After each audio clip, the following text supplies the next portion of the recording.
政府看到的农沙的乱象，也打算要来补救。茶法的农沙唔单止造成农地起太价，因来唔完整，也使至到有心想要来耕种的民众，而卖地路卖唔出水哦。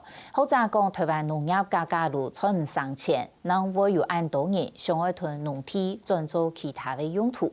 就算能被主管机关严格地来定义农民的身份，加强稽查违规农沙，可能也无法度完全防止安尼违规农沙的问题。呢條款嘅九條圖以下來呢，就做的看到路上有廿幾棟到買農地、買農曬扛棒，嘅有條歷史圈卡圈，亦係講後山後水風景一講嘅所在，農地價是見起見高，同一度就係貴些萬元。就想要轉到故鄉來講中，後生人表示講農地價是按貴，也就根本就冇出條好賣。我哋下嘅農地全部做來寬獎，直到按就來向輸嘅故鄉嘅價錢變到高，不向輸，哦，對人哋唔公平的。這種看法只是助長我們的惡性循環而已。農地被加入了不該有的承擔，而那個承擔是傷害我們土地本身的。農地價是見來見過，仲係先做朋友田，一片農地就愛8萬元，條牌還係用分用夾來算呢。也還變做一片幾多錢，農地窮人變做耕地。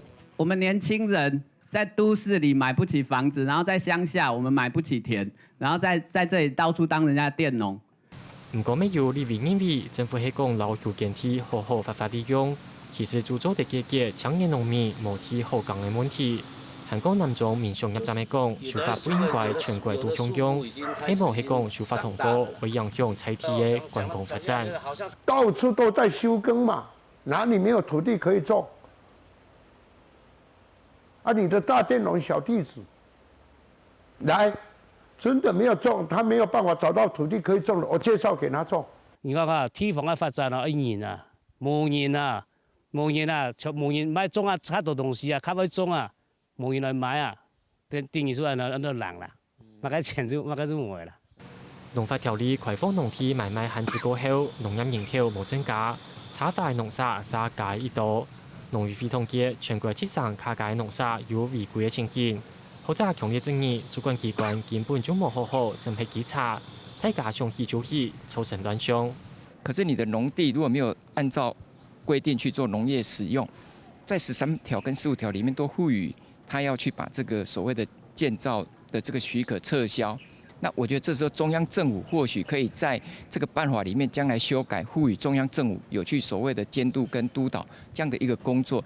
由苗栗縣做理業負責稽查工商發展處使用管理科將5個公務人員為負責全縣的建築物稽查，人力根本就唔拉。